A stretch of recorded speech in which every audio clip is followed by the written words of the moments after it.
Assalamualaikum warahmatullahi taala wabarakatuh. Innal hamdalillah nahmaduhu wa nasta'inuhu wa nastaghfiruh wa na'udzu billahi min shururi anfusina wa sayyiati a'malina. May yahdihillahu fala mudilla lahu wa may yudlil fala hadiya lahu. Subhanaka la ilma lana illa ma 'allamtana innaka antal alimul hakim. Rabbi shrah li sadri wa yassir li amri wa hlul 'uqdatam min lisani yafqahu qawli. Para jemaah yang dirahmati Allah sekalian, alhamdulillah, syukur kepada Allah Subhanahu wa taala yang mana memberi taufik, hidayah dan petunjuk kepada kita supaya kita dapat berada di rumah Allah ini dan berada dalam majlis ilmu, yang mana majlis ilmu adalah majlis yang senang seseorang itu akan mendapat pahala dan keampunan daripada Allah Subhanahu wa taala. Dalam satu hadis Nabi Muhammad sallallahu alaihi wasallam bersabda, di akhir suatu majlis itu mereka akan berkata kepada orang-orang yang berada dalam majlis zikrullah, qumu maghfurul lakum, beredarlah kamu dalam keadaan kamu diampunkan oleh dosa-dosa kamu, maghfurul lakum. Dan di mana hadis malaikat as-sayyar, mereka yang sentiasa berlinjau ke mana-mana tempat, mencari mana-mana tempat yang diadakan majlis zikrullah, dan malaikat akan melabuhkan sayapnya dan mendoakan kepada orang-orang yang berada di situ, di mana situlah ada kemuliaan-kemuliaannya. Jadi alhamdulillah kita berada, bukan majlis ilmu ni bukan top selebritinya, bukan hebatnya sebetulnya, itu adalah title yang paling besar sekali. Ilmu tu dapat, tapi title untuk maghfurun lakum, sehingga kan satu hadis tadi itu digambarkan bahwasanya sahabat bertanya, ya Rasulullah, ada seorang itu datang ke majlis ilmu ini, ke surau ini, bukan niat untuk menuntut ilmu pun, tapi dia singgah sekejap sambil-sambil dia duduk dengar. Macam mana dia dapat pahala juga? Maka Rasulullah kata, wa kazalika, dan dia juga termasuk dalam maghfurul lakum, mudahnya yang diberikan ganjaran oleh Allah Subhanahu wa taala. Para jemaah yang dirahmati Allah sekalian, sirah nabawiyah yang saya bagi di surau ini dah hampir dah habis, iaitu masuk episod kewafatan Rasulullah sallallahu alaihi wasallam. Dan sedikit sebelum itu kita akan masuk kepada sahabat, orang yang paling kanan, orang yang paling dekat dengan Rasulullah sallallahu alaihi wasallam, iaitu Abu Bakar. Jadi kalau kita tahu Rasulullah, dan kita mesti tahu juga orang yang hampir dengan Rasulullah, orang yang menjalankan apa-apa yang diajar oleh Rasulullah SAW adalah para sahabat. Jadi sahabat-sahabat inilah yang menjelmakan ataupun menterjemahkan segala kehidupan Rasulullah SAW, dan mereka adalah orang-orang yang membantu dan semasa hidup Rasulullah dan selepas Rasulullah SAW. Sedikit saya nak kongsikan satu petikan yang hadis ini sewaktu Rasulullah wafat. Saya nak kaitkan dengan sakratul maut. Hadis diriwayatkan oleh Bukhari, an Aisyah radhiyallahu anha qalat, inna Rasulullah sallallahu alaihi wasallam kana bayna yadayhi raqwatun fiha ma faja'ala yadkhulu yadayhi bil ma wa yamsahu bihima wajh. Aisyah ni adalah salah satu daripada kebanggaan dia di kehidupan dia adalah Rasulullah wafat dan meninggal di rumah dia. Itu adalah satu kehebatan yang ada kepada Aisyah. Jadi Aisyah kata Rasulullah SAW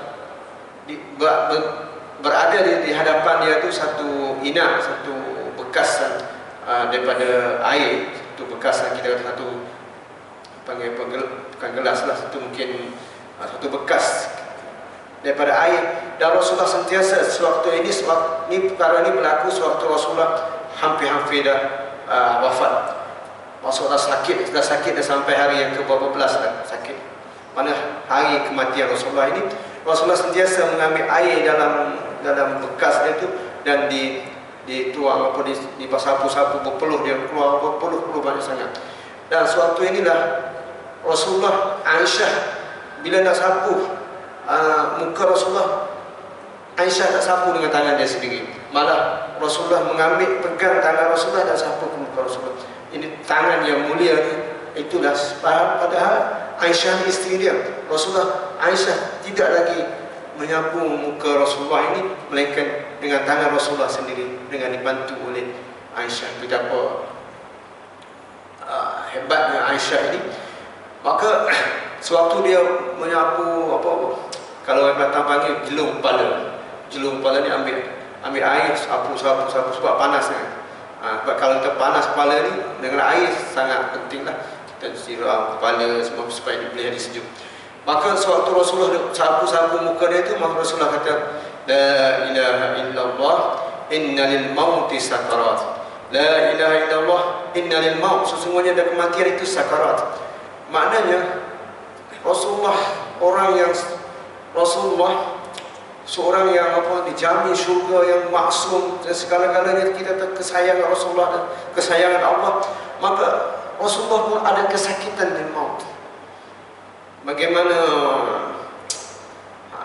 tahap kita ni yang orang biasa tidak ada kelebihan apa.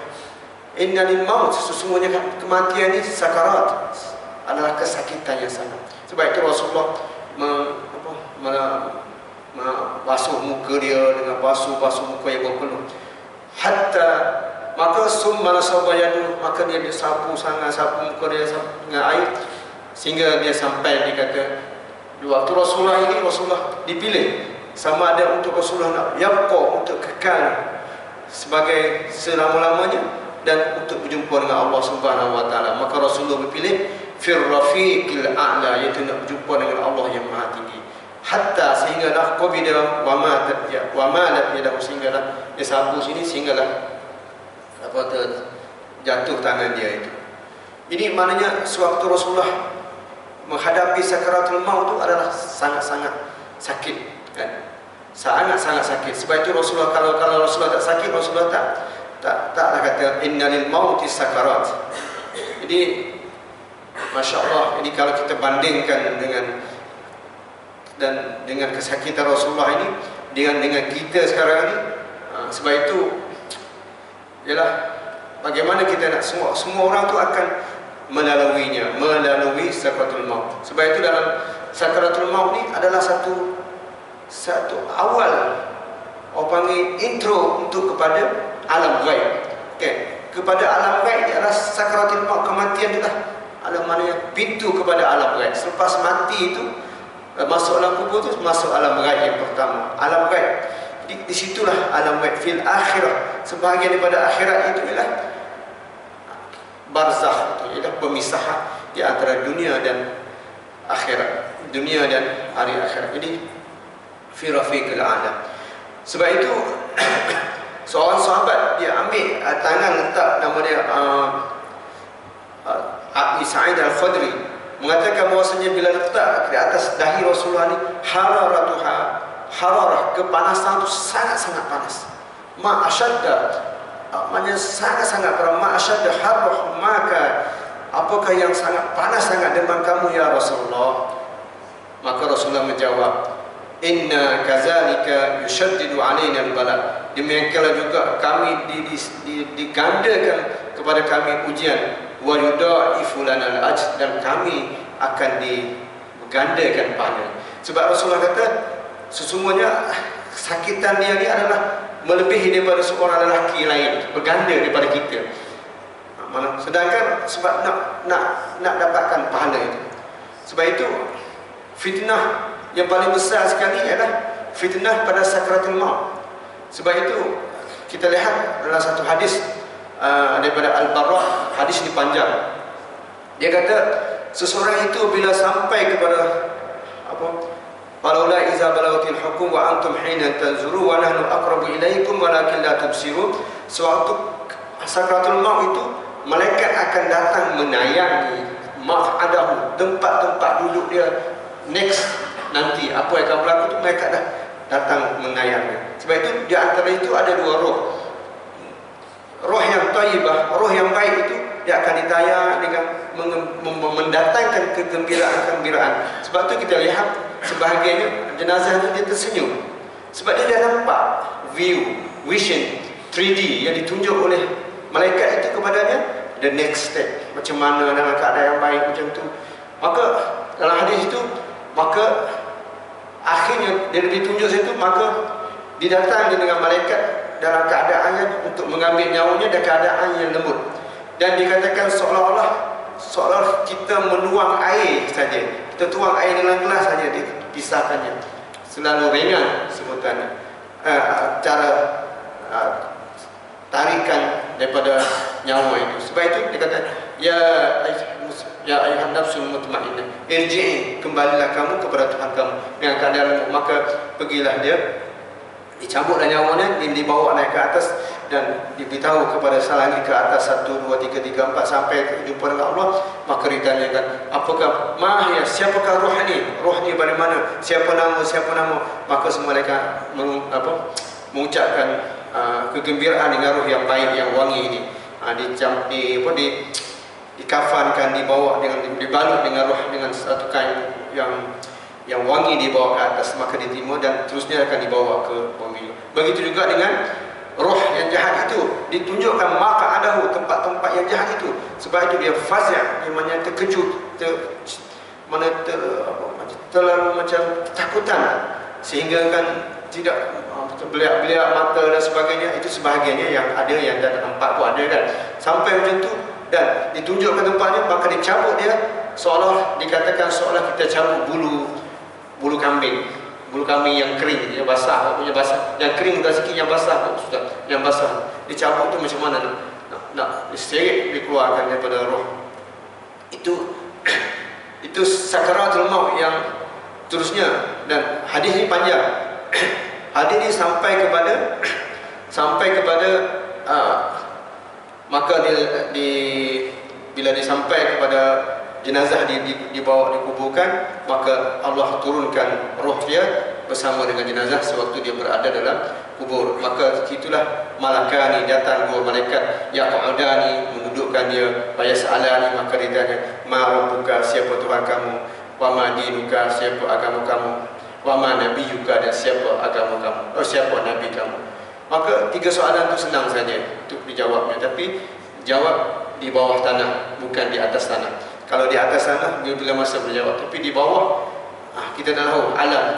Saya dah selalu pergi tengok kat kubur tu, tengok masa dia duduk gali belum siap, selalu saya turun tengok. Tak ada apa-apa benda. Tapi alam gaib ni, keimanan tu, alam gaib bila dah tembus macam tu, tak ada apa. Sebab itu Rasulullah, selepas daripada Rasulullah wafat ini, maka Fatimah, anak Rasulullah, tanya kepada Anas, ya Anas, kamu dah ke bumi kan Rasulullah? Ya. Kamu timbus dengan tanah-tanah atas mayat Rasulullah? Ya. Oh, tergamak kamu meletakkan tanah-tanah ke atas Rasulullah. Anas pun tak jawab, maka menangis. Apa yang lagi nak jawab? Itu adalah fitrah manusia, kan? Batu besar-besar boleh golek turun tadi. Sebab tu kalau cara adabnya taklah kecil-kecil dulu kan. Keluarga tengok, yang batu besar-besar yang tak dipecah-pecah kan jatuh turun. Itu nampak. Maka Fatimah bertanya, dia kata, ma tabalaka ya Anas, apakah tergamak kamu Anas mula membalikan tanah-tanah ke atas Rasulullah itu? Maka Anas tak jawab, Anas tak boleh jawab. Bahkan dia kata, maka dia tak boleh jawab sebab kita pun selalu tengok di kubur-kubur kemah kota pun selalu tengok bala baru-baru tu nampak macam kecil-kecil ni turun macam tu.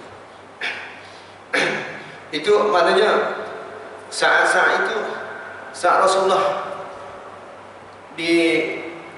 dikebumikan itu, kita tahu bahwasanya Abu Bakar lah yang memainkan peranan besar dalam menentukan jenazah Rasulullah SAW dibahagikan. Seperti mana saya beritahu keluarga Nabi. Sebab tu sekarang ni kalau Banzin pun dia tahu, kalau bumi kan memandikan jenazah itu, sebenarnya dia akan utamakan keluarga dulu kan. Macam yang tak tahu tu, dia ada sebagai panduan. Muazzin akan pandukan, warga itu akan menunjukkan. Sebab Nabi Muhammad pun diminta kepada Ali, Abbas, 3 orang ni untuk menguruskan jenazah, dan Abu Bakar menghandle suasana getir yang berada di kawasan Masjid Nabi ini, di kawasan Madinah ini, sebab ramai masuk Umar juga yang tidak boleh menerima kenyataan berita kematian Rasulullah sallallahu alaihi wasallam, tak boleh terima kan. Maka situlah kehebatan Abu Bakar yang dapat menangani suasana-suasana riuh tentang kematian Rasulullah SAW. Sedangkan Umar pun tidak boleh terima sampai dia kata, siapa yang mengatakan Rasulullah meninggal, aku akan lunaskan dengan pedang ini. Jangan kamu cakap Nabi Muhammad mati. Nabi Muhammad tak mati. Bahkan dia seperti Sayyidina Nabi Musa yang pergi berjumpa dengan Allah sekejap dan dia akan nanti balik semula nanti.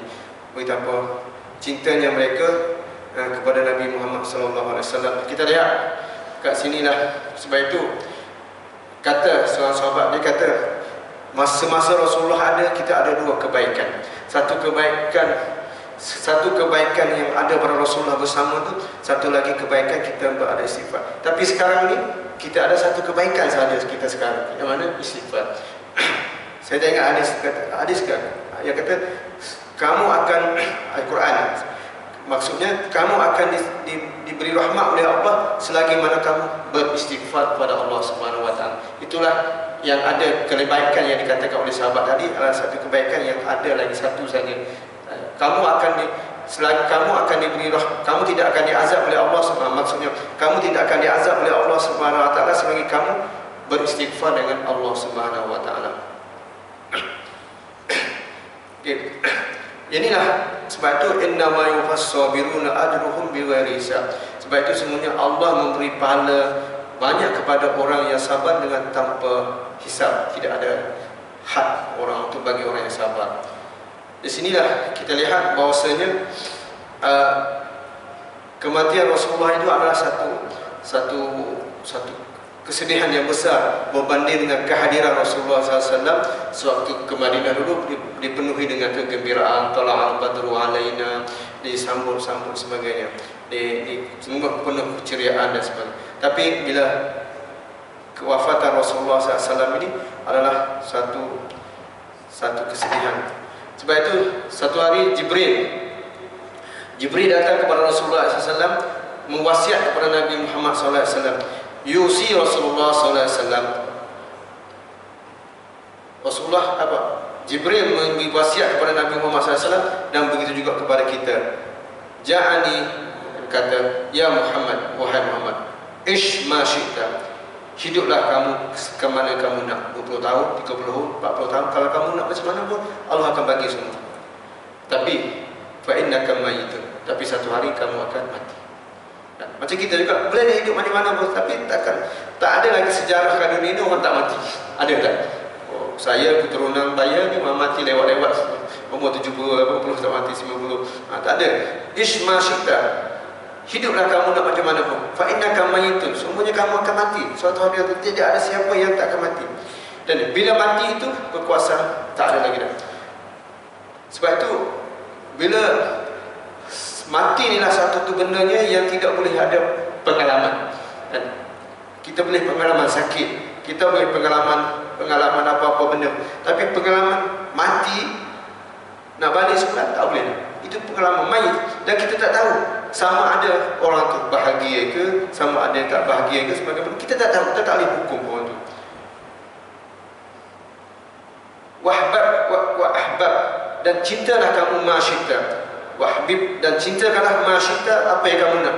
Fa innaka mufaraqah, kamu bolehlah nak cinta, kamu sayang kepada sayang ke dunia, sayang kepada apa, sayang kepada satu benda kat dunia ni sama. Tanya, fa innaka mufaraqah, dengan apa yang kamu sayang itu kamu akan berpisah satu hari nanti. Mufaraqah ni berpisah. Kadang-kadang semayang kita mufaraqah, kita asingkan. Memanglah kita sayang, tapi semua tu akan mufaraqah. Kadang-kadang pengalaman saya tengok, kadang-kadang tak balik rumah pun, daripada hospital terus sampai sini, tak singgah rumah pun, terus datang ke surau je, tu tak sempat balik. Ada tekilan, tak boleh sempat singgah rumah, nak singgah apa lagi dah. mufaraqah bisa. Tak, ini maksudnya kita ialah seorang itu akan menyedari mufaraqah itu sendiri. Dan saya tengok berita juga hari semalam 3-4 orang mati kena langgar, dia tunggu hujan perjalanan. Dia tunggu hujan, jebat tepi highway, datang kereta langgar mati. Tak ada apa benda, dia tak tahu. Dia pun tak tahu apa benda, tapi dia mufaraqah. Wa'mal, buatlah masyita. Kamu boleh buat apa benda. Sekarang ni dia tak nak semayang, tak apa, tak nak datang surau, tak apa nak buat apa, tak apa. Apa benda boleh buat, tidak ada siapa yang halang. Fa innaka, tetapi majziyun bih, tapi engkau dibalas nanti.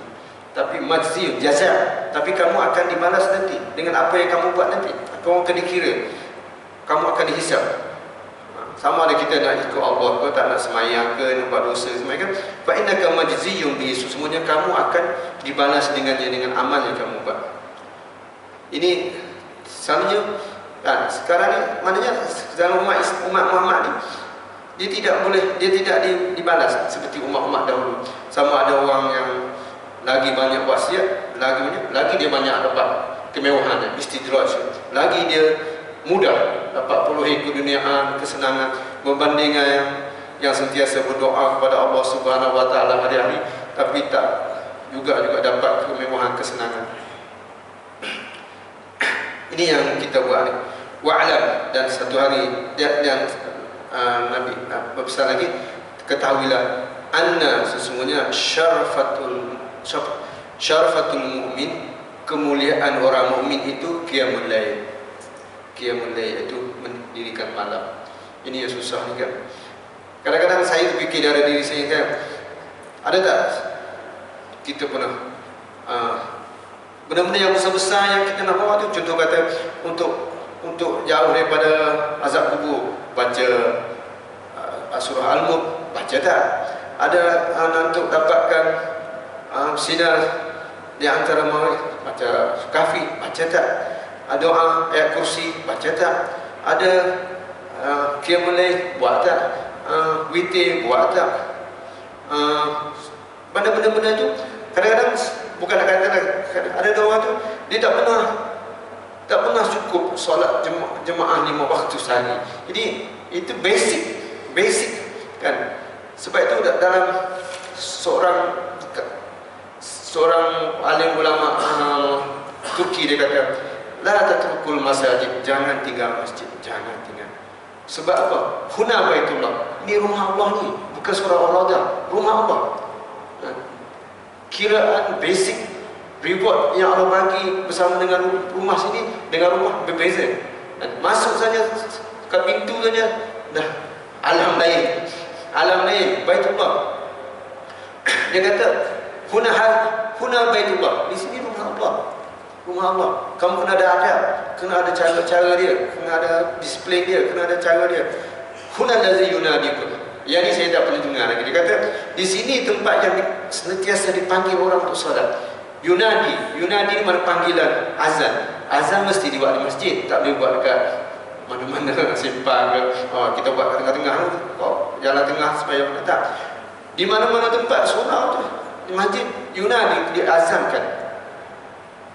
Hunal ladzi yuhibbukum, di sini tempat yang Allah sangat sayang. Orang yang datang Allah sangat sayang. Yuhibbullah, Allah sangat sayang. Wa yuzihi qulubakum, dan Allah beri keringanan, kerehatan dan kerahmatan kepada orang yang ada. Hati tenang. Kalau semayang taklah apa panggil melau sangat. Kalau semayang rumah lain sebab berbeza. Yuqdi hawajukum, huna, di sini ni tempat boleh menyelesaikan hajat-hajat kita dan hajat-hajat kelebihan. Wa huna yurihukum, memberi kerehatan kepada kita, ketenangan kepada kita. Huna, di sini adalah al-aman, di sini adalah damai, tenang. Nah, itulah rumah Allah yang basic, yang kita perlu sama-sama lah untuk, dan itu adalah kurniaan Allah Subhanahu Wa Taala. Jadi dalam hadis ini qiyamul lail ini adalah satu kemuliaan yang besar. Jadi susah juga nak lakukannya. Tapi kalau kita kata susah-susah, tak pernah qiyamul lail, itu lain cerita kan. Mungkin ada on off biasa lah. Biasa sebab kan kadang-kadang diuji, kadang-kadang dia kata salah satu daripada sebab ulama kata untuk dapat qiyamul lail ini dia kena qiyamul lail di tengah hari dulu. Maknanya kalau tengah hari itu dia buat jahat, maksiat, malam tak akan dapat. Tengah hari dia tengok video banyak cerita, bila malam dia tak akan dapat untuk qiyamul lail sebab di tengah hari itu dia dah melakukan satu pelanggaran yang besar, maksiat yang besar, maka di waktu malam dia tak akan bangun dah. Contohnya kita ada juga kan, kadang-kadang mungkin para jemaah ni tak perlu jam alarm pukul 4.30, 5.30 bangun sendiri ya. Biologi dia dah sebati dengan solat tu, dah ditrain macam tu, tak payah pakai handphone lagi dah boleh bangun sendiri. Sedar ngam-ngam setengah jam waktu solat subuh dah terasa dah bangun dah, dia menjiwai dah. Itulah satu kenikmatan. Dan kemuliaan itu adalah sebab di antara kemuliaan yang Allah besar bagi itu ialah sebab itu qiyamul lail ini dia sunat sekali bersendirian, bukan berjemaah. Kalau berjemaah itu dia ada jemaah sebab dia personal. Yang macam itulah, macam seolah orang yang mana aksesori tambahan itu. Macam contohnya orang puasa sunat. Puasa tak wajib tapi dia buat. Kenapa dia buat? Sebab itulah nilai yang banyak besar. Seperti itu juga dengan solat sunat 12 rakaat. Yang wajib itu pahala lah, tapi dia buat ekstra. Orang tak paksa, orang nak RM10 dia bagi RM1,000. Kenapa? Saya nak bagi. Itu pasaran. Itu kelebihan tu. Sebab itu kelebihan pahala sunat ni dia sangat besar sebab dia tidak wajib, sebab dia pilihan. Bila pilihan tu dia milih untuk melakukannya, sebab itu ganjaran pun besar. Syaraful mu'min qiyamul lail dan amalan-amalan sunat. Wa izzuhu dan kemuliaan dan keizzah, kehebatannya istighna 'anil nas, merasakan cukup daripada manusia, tidak bergantung sangat kepada manusia. Maknanya qiyamul lail kat sini boleh dikatakan dengan kasratus sujud, dengan banyak sujud. Sebab tu orang kalau dia boleh qiyamul lail itu dia yang lain itu dia akan buat semualah solat fardu dan sebagainya. Begitu juga dengan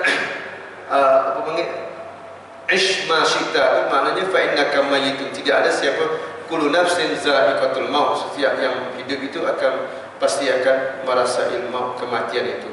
Hadimul lazat, maka iksiru, kebanyakanlah hadimul lazat. Maknanya mengingati mati ini bukan kata seseorang itu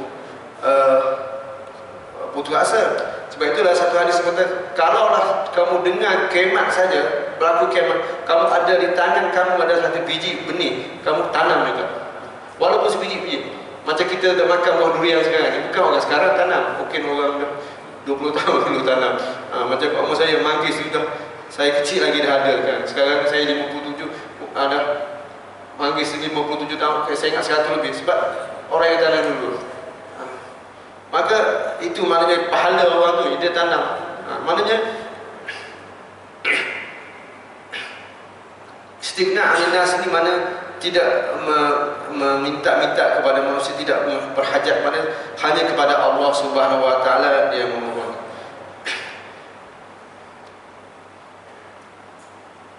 Sebab itu ialah di antara kita kata Rasulullah, kewafatan Rasulullah ini, bagaimana selepas kewafatan Rasulullah ini berlaku di Mekah, Madinah. Kita tahu selepas pada kewafatan Rasulullah ini di Madinah ini di sebelah kanan Bani Thaqif itu, saya pernah pergi juga, itu tempat orang museum sebagai sebelah kiri, sebelah kanan. Sebab situ ada rumah kecil, kawasan itu namanya Bani Thaqif, di mana selepas pada kewafatan Rasulullah itu orang-orang Mekah, orang-orang Madinah berpakat dengan Abdullah bin Abdul Samit dengan 34 orang tu, macam mana kita nak ambil ganti Rasulullah ni, sebab nanti Rasulullah ni sahabat-sahabat akan balik ke Madinah dan sebagainya. Mereka orang bukan orang asal kat sini, kita orang asal sini kena fikirkan. Maka bila dengar macam tu, sebab di antara rumah Rasulullah itu dengan tempat lelaki itu hanya sekejap saja, macam dekat dengan pagar tu saja. Ini pagar pintu berapa tak ingat. Maka Rasulullah Abu Bakar pun pergi segera dengan situ. Dan di sinilah kata Abu Bakar ni seorang yang lembut, suka menangis. Kalau dia baca Quran, dia semaya dia nangis. Dia orang lembut, kurus, dia tidak ada kuranglah daging, kurang gemuk. Tapi nampak macam tu suka menangis, tapi dia syiddah, kuat kan? Sebab dia boleh kontrol. Sayyidina Umar waktu kewafatan Rasulullah SAW tu mengatakan semuanya wama Muhammadun illa rasul qad khalat min qablihi rusul. Sesungguhnya Nabi Muhammad ialah seorang rasul, dia akan mati seperti mana Rasul-Rasul lain juga. Rasul-Rasul lain itu tak akan kekal selamanya. Mereka Nabi Isa saja yang dihidupkan oleh Allah. Itu peranan Abu Bakar. Sebab itulah Abu Bakar ni adalah orang yang pertama dan cerminan Rasulullah. Abu Bakar ni daripada Abu Bakar dengan Sayyidina Umar ni beza 2 tahun saja. Maknanya sewaktu Nabi Muhammad jadi Rasul umur 40, Abu Bakar 38, 2 tahun saja, sebaya lah, pulang sebaya. Sebab itu rumah dia pun, rumah Khadijah pun tak jauh daripada rumah Abu Bakar. Jadi Rasulullah sentiasa duduk situ. Dan Abu Bakar ni lah tiba-tiba satu mazhab Syiah dia kata Abu Bakar ni mengerebut kuasa daripada Ali. Sebab waktu pengkebumbian ini dia awal ni dia rebut nak jadi tahta. Yang ke bumi ni hanya Ali keluarga saja. Yang ni aja. Maka dia awal ni tak asyik dok nak settle dia punya khalifah itu. Itu maknanya pusingan-pusingan itu. Kalau kita dengar hujah itu kat sini pun seseorang tu akan kalah dan terbelik kat situ dengan hujah kata tengok tu Ali, Abbas, keluarga-keluarga dia sentiasa untuk menguruskan penggabian Rasulullah. Jangan Abu Bakar, Umar, Uthman duduk settle dia punya pengurusan pelantikan sebagai khalifah. Maka bila Abu Bakar dengan Umar pergi sekali, maka Umar nak cakap, tapi Abu Bakar Abu Bakar tahan Umar, kau biar Umar, biar aku yang cakap. Sebab Abu Bakar tahu bahasa kalau Umar cakap mungkin akan jadi lain sikit. Maka bila Umar dengan Abu Bakar cakap, dia kata Masya Allah, apa yang poin aku nak cakap itu adalah semua dicakapkan oleh Abu Bakar. Dan Abu Bakar kata sesungguhnya pemerintah adalah milik Quraisy. Maknanya pemerintah seluruh Arab ini adalah pemilikan adalah Quraisy. Jadi Abu Bakar setiap kali dia cakap dengan hujah dan dalil. Saya tengok hadisnya. Maka dekat situ maka terimalah orang-orang Ansar dalam keadaan senyap. Maka diminta untuk Abu Bakar kata, aku minta supaya dibai'ahkan Umar dan Sa'ad bin Waqqas orang ini untuk dibai'ahkan sebagai khalifah. Maka akhirnya Umar mengambil tangan Abu Bakar dan melantik Abu Bakar sebagai khalifah. Dan sebab Abu Bakar menjadi khalifah selama 2 tahun setengah saja kan, Abu Bakar. Dan kita lihat bahawasanya kelebihan-kelebihan Abu Bakar ni banyak. Banyak nanti kita akan belajar nanti dalam minggu depan nanti, dalam bulan depan nanti tentang kelebihan-kelebihan Abu Bakar itu sendiri kan. Sebab itu Abu Bakar ni banyak disebut dalam Al-Quran, dalam hijrah, dalam Siddiq. Dan Abu Bakar ni kecintaan dia kepada Rasulullah ni, Abu Bakar ni nama dia bukan, sebenarnya dia nama Abdullah bin Uthman. Abdullah bin Uthman, tapi gelaran dia Abu Bakar. Dan sebenarnya bapa dia tu nama dia Abdullah bin Quhafah. Ayah dia ni adalah ayah Abu Bakar ni pun lambat masuk Islam. Dia akhir-akhir dia sudah lepas pada perjanjian Hudaybiyah, akhir dah masuk. Maka bila Quhafah ni ayah kepada Abu Bakar ni masuk Islam, dia akhir usia dia dah. Maka dia bawa Abu Bakar bawa Quhafah ayah dia berjumpa Rasulullah SAW Islam. Sewaktu ayah dia masuk Islam, Abu Bakar menangis. Abu Bakar menangis. Maka Rasulullah tanya, ma yubkika ya Abu Bakar, apa yang membuat kamu menangis ya Abu Bakar? Dia kata, alangkah baiknya kalau yang masuk Islam itu Abu Talib. Dia nak lagi, dia nak gembira Rasulullah lagi. Alangkah baiknya kalau yang masuk Islam itu Abu Talib. Kan ayat dia. Mana dia nak suatu tu nak sangat kegembiraan kepada Rasulullah. Sebab itu Abu Bakar ni memang sebab itu waktu hijrah dia bawa semua harta dia. Dia bawa semua dia. Dan saya pelik, bukan pelik lah, macam saya tengok keluarga apa panggil, dia orang sahabat ni dia macam sama. Abu Bakar anak dia kahwin dengan Rasulullah, kan? Dengan Rasulullah anak Fatimah tu kahwin dengan Ali sepupu dia. Utsman kahwin dengan anak Rasulullah, 2 orang. Umar kahwin dengan anak Rasulullah, kan? Contoh Abu Bakar, kan? Abu Bakar ni dia dalam sebelum Islam dia ada 2 orang isteri. Seorang anak nama Abdullah dan seorang lagi nama Asma yang ikat sini sebab hijrah tu, ikat kain. Dan seorang lagi nama Abdurrahman, seorang lagi nama Abdurrahman dan Aisyah. Aisyah dengan Abdurrahman ni balik semak seayah lah. Dan isteri yang ketiga, isteri yang ketiga Abu Bakar tu nama Asma. Asma ni dah berkahwin dengan Ja'far. Ja'far tu bapa saudara Rasulullah. Lepas Ja'far meninggal, Abu Bakar kahwin dengan Asma tu. Sebab Rasulullah, Ja'far dengan Rasulullah tu kan. Lepas Abu Bakar meninggal, dia kahwin dengan Ali pula. Kan orang bersama juga. Kan? Sebab seorang lagi isteri Abu Bakar nama dia Habibah, Ummu Kalsum. Habibah tu dapat anak seorang nama dia Ummu Kalsum.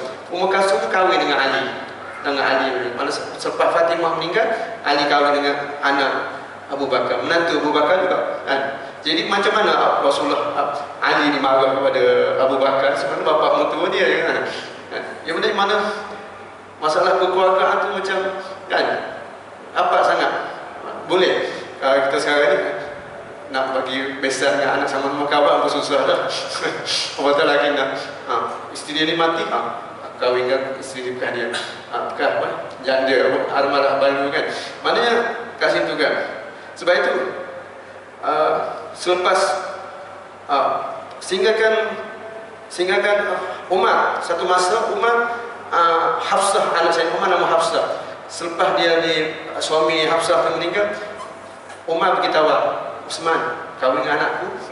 pergi dengan Abu Bakar anak.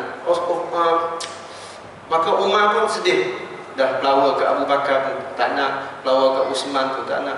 Maka tiba-tiba jumpa dengan Rasulullah. Rasulullah macam mana dia orang tak nak. Rasulullah kahwin dengan aku, kahwin dengan Rasulullah. Hafsah kahwin dengan Rasulullah. Jadi maknanya kekeluargaan tu rapat. Hikmah tu macam mana kita dalam mungkin. Jadi kita jangan kata ini sebenarnya kepada sahabat-sahabat dan kepada Rasulullah kita tak boleh langsung bikin negatif. Macam mana Rasulullah macam ni, sepatutnya Rasulullah macam itu, kita tak boleh dah. Maknanya adab Rasulullah tu banyak. Satu hari Abu Bakar dengan Umar duduk di satu majlis, tiba-tiba satu jamaah daripada rombongan daripada Yaman datang. Maka dalam rombongan Yaman itu mereka nak pilih sebagai ketua. Maka Abu Bakar kata, aku latih si A, latih A lagi ketua. Umar kata, latih B lah. B A lah. Macam tu cakap macam tu. Rasulullah depan tu. Tiba-tiba turun ayat Quran, ya ayyuhallazina amanu la tuqaddimu baina yaday. Jangan kamu mendahului perkataan Rasulullah. Dia cakap macam tu je, macam meninggikan suara sikit daripada Rasulullah itu macam datang turun Al-Quran. Sebab itu sampai sekarang Abu Bakar dengan Umar bila nak jumpa Rasulullah seolah-olah tak dengar cakap bisik macam tu. Lepas ayat dengan surah Al-Hujurat itu menurunkan, memberi seolah-olah kata nak dua-dua orang ni orangnya pembesar-pembesar Mekah ni yang kuat ini kena diturun tegur oleh Al-Quran supaya jangan melebihi depan Rasulullah SAW, adab di antara Rasulullah SAW itu. Sebab itu dekat awalnya turunlah surah Al-Hujurat dan sebagainya, sebab orang-orang Arab ni dia nak jumpa Rasulullah, dia masuk terkejar kan. Sedangkan Rasulullah duduk dalam keadaan dengan isteri dia. Sebab itulah datang surah yang menceritakan adab-adab sewaktu mereka nak masuk rumah Rasulullah SAW. Jadi kisah-kisah Rasulullah ni yang semuanya tidak boleh dipertikaikan lah, kisah-kisah. Dan bagainya ada orang yang liberal ni kan, dia senang-senangnya bantai ajaran-ajaran Rasulullah. Kalau Rasulullah macam ni kan, dia kalau mana boleh cakap kalau gitu. Sebab itu adalah muktamad, tidak boleh kita nak pertikaikan lagi apa hukum hakam yang dibuat oleh Rasulullah. Mereka ada hadis-hadis yang maudhu tu, itu pula lah, itu untuklah kajian. Tapi sahabat-sahabat ini yang bersama Rasulullah ni kan, mereka ni lah kan, contohnya Abu Bakar kan. Abu Bakar ni kita dah lihat, nanti kita akan dengar kisah Abu Bakar. Abu Bakar sewaktu dia kehebatan yang ada ialah pada dua tempat yang besar-besar. Satu masa Isra' Mi'raj.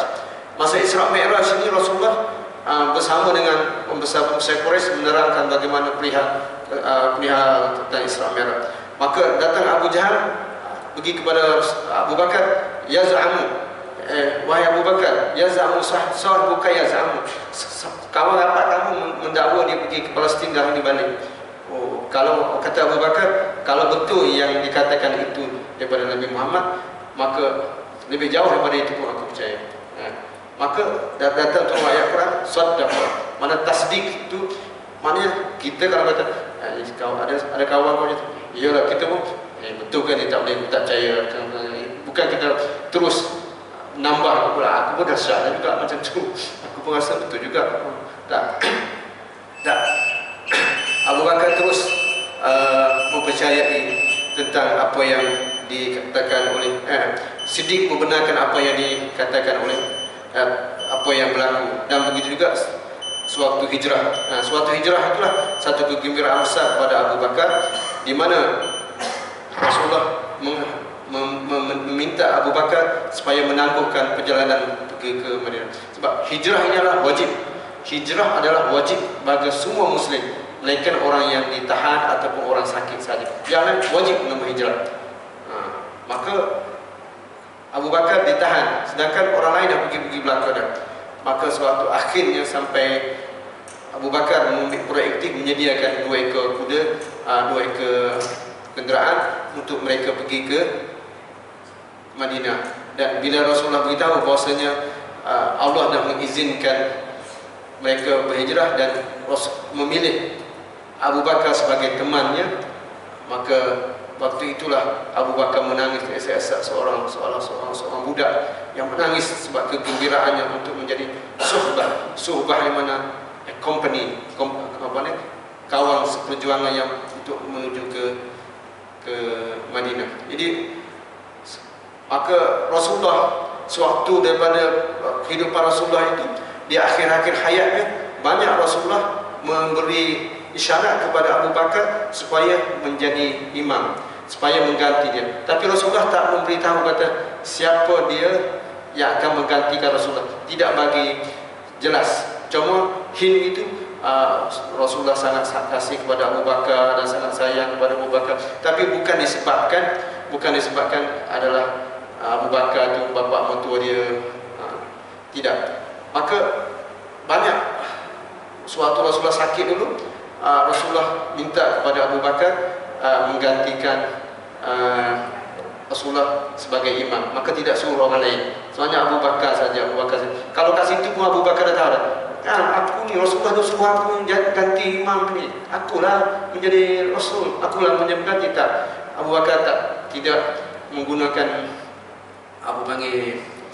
cara macam tu untuk mendapatkan khalifah itu sendiri. Dan sewaktu dia menjadi khalifah itu, maka satu statement yang besar yang dikatakan oleh Abu Bakar, iaitu aku adalah seorang yang tidak baik, aku yang orang yang lemah pada kamu, maka sekiranya kalau aku melakukan suatu benda, kau ambillah tindakan kepada aku. Mana kata-kata dia itu maknanya selagi aku beri hak kepada mereka itu, kalau ada hak aku melakukan salah, ambillah hak dia daripada seorang khalifah. Maknanya di situ dia menunjukkan bahwasanya ketawaduk Abu Bakar. Sedangkan Abu Bakar ni seorang yang dikatakan lemah lembut, tapi tidak.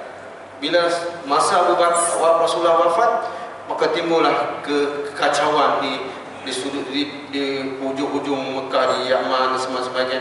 Bahwasanya orang riddah, orang yang tak nak keluar zakat, apa panggil yang mengaku jadi nabi dan sebagainya, orang yang ujung-ujung sana tak nunggu pada Rasulullah wafatnya, terus mereka timbul kekacauan.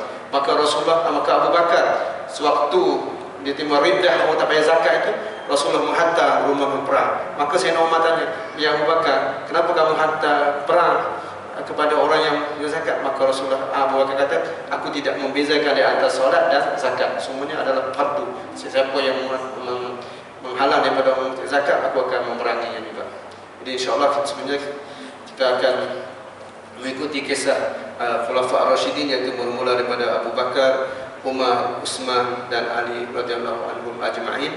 Semoga dengan kita banyak mendengar kisah-kisah cita-cita yang maksud daripada kisah sahabat Rasulullah sallallahu alaihi wasallam ini, kita lebih sangat mencintai mereka, itu saja, lebih dekat dengan mereka.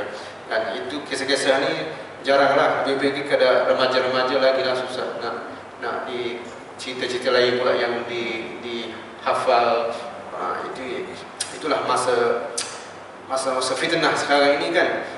Itulah nak merasakan mereka untuk mencintai agama, mencintai solat, mencintai Nabi dan mengenali Allah itu pun dah susah sekarang. Jadi kena mujahadah lah pihak kita ni. Kelamanya kita pihak yang tertentu ni kena cari jalan untuk supaya mereka tidak hanyut dengan doa-doa orang lain datang, dengan fitnah datang, terus mereka jadi murtad, jadi ajaran-ajaran yang tak jauh daripada Islam dan sebagainya, sebab mereka tidak ada basic, tidak belajar agama yang sekuatnya. Malah yang belajar agama pun jadi kat Indonesia ada pelik-pelik kan. Laki perempuan baca kutu puala duduk sekali lah macam tu, dan followernya agama macam pelik, sedangkan tempat-tempat yang baik. Jadi benda tu, fitnah tu akan datang dan ada pengikutnya juga. Macam ada satu produk lah, ada buyernya kan? Ada orang yang membelinya juga. Walau ada produk, ada yang membelinya. Itulah sebab mereka tidak ada basic agama yang orang panggil lagi belajar dengan TikTok, belajar dengan Google dan sebagainya, berbagai-bagai orang semua bagi panduan-panduan belaka. Jadi illa marhamarullah, mereka orang yang diberi petunjuk oleh Allah Subhanahu wa taala, pada asalnya datang surau belajar apa yang patut didengar, insya-Allah. Semoga kita mendapat kelebihan daripada majlis ini. Semoga salah silap saya mohon kemaafan, dan semoga kita diberkati oleh Allah Subhanahu wa taala dan diberi oleh ganjaran seperti mana hadis mengatakan qumu maghfurul lakum, dan diberi as-sabat, istiqamah dalam beribadah kepada Allah Subhanahu wa taala. Lebih-lebih lagi cubaan daripada sakratul maut itu, mana setiap orang itu akan diuji, dan dalam satu hadis kata syaitan itu akan diuji di mana-mana sahaja tempat kita berada. Kalau kita seorang bapa diuji seorang bapa, seorang jawatan terbesar diuji dalam keadaan itu. Kalau kita nak jihad, diujinya. Kita nak buat berniaga, diuji cara berniaga. Semua diuji oleh Allah Subhanahu wa taala, termasuk sewaktu kita nak pisah daripada dunia ini, sakratul maut. Tempat itulah yang akan digalikan. Kata Ibnu Taimiyah, ada juga dia bawa dengan offer lain. Kata ini agama yang benar, ini agama yang benar, kufurkanlah ini, percayakanlah ini. Kita pernah dengar kata ikutlah mak kau, inilah macam mana. Maknanya berbagai taktik bagi last minute syaitan untuk nak sakratul maut itu tempat itu. Maka kita tak pas, tapi ada hadis mengatakan seseorang yang hidup dalam satu benda itu, dia akan mati dalam keadaan itu. Seorang yang hidup dalam keadaan solat, dia akan mati dalam keadaan solat. Seorang yang hidup dalam keadaan berzikir, dia akan ingat Allah. Seorang yang senantiasa berkuat, tapi seorang yang lalai, dia akan mati dalam keadaan kelalaian itu juga. Waliyazubillah. Assalamualaikum warahmatullahi wabarakatuh.